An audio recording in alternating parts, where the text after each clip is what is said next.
أعوذ بالله من الشيطان الرجيم. بسم الله الرحمن الرحيم.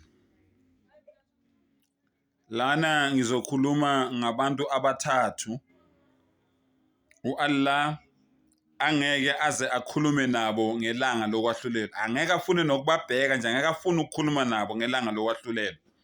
Ngicela uAllah angivikele kuSathane ongathandwa egameni lika Allah onomusa onesihawu. Right, number 1, a leader who lies, umholi onamanga.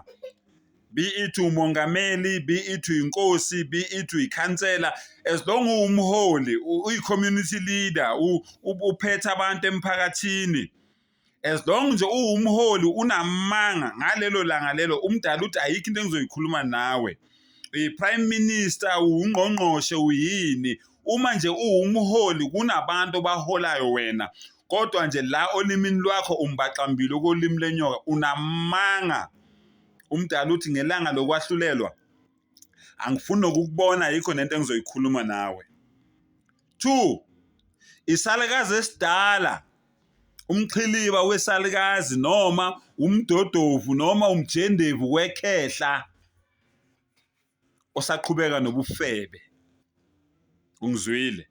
Isalikazi esidala noma umchiliba wesalikazi noma umjendevu noma umdodovu wekhehla, ikhehla elidala eseligugile nesalikazi esidala esesigugile, kodwa sibhizi nobufebe, asifuni ukwamukela ukuthi sengimdala manje. Ubhizi ulala nabazukulu bakho, uthi umdali lowo muntu loyo, an elderly person who commits adultery, angeke, angifuni ukumbona ngelanga lokwahlulelwa, ayikho into engizoyikhuluma naye. Number 3, a person with a useless pride, umuntu ozazisa ngento engekho. I-useless into azazisa ngayo, uzazi kahle lo muntu ukuthi akanani kodwa uzenza sengathi unakho konke. Uyafika umvakashele, uyasibona isimo sasemzini wakhe noma sasekhaya kubo, ukhipha imali 500 rand noma 1000 rand, hayi enali 1000 rand inyana shem, thengela abantwana ukudla ukuthi abantwana nabo badle. Hayi shem, si right, yazi si right, siyabonga nje, inkosi ikubusise, ungaze ubheka abanye abaswele, thina si right. Ushakanayo ngisho lokuzana imali yesinki, 20 rand yesinki la endlini, uzazisa ngento engekho.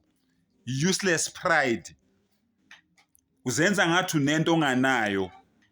Umdala uthi umuntu lo onjalo, ongalwamukela usizo mangabe lifika kuye, azi kahle ukuthi uyalidinga, lowo muntu loyo angifuni nokumbona, yikho into engizoyikhuluma naye ngelanga lokwahlulelwa. Sengathi umdali ke angasipha amandla, asivule ingqondo, silibone iqiniso, sihambe endleleni eqondile ngaso sonke isikhathi.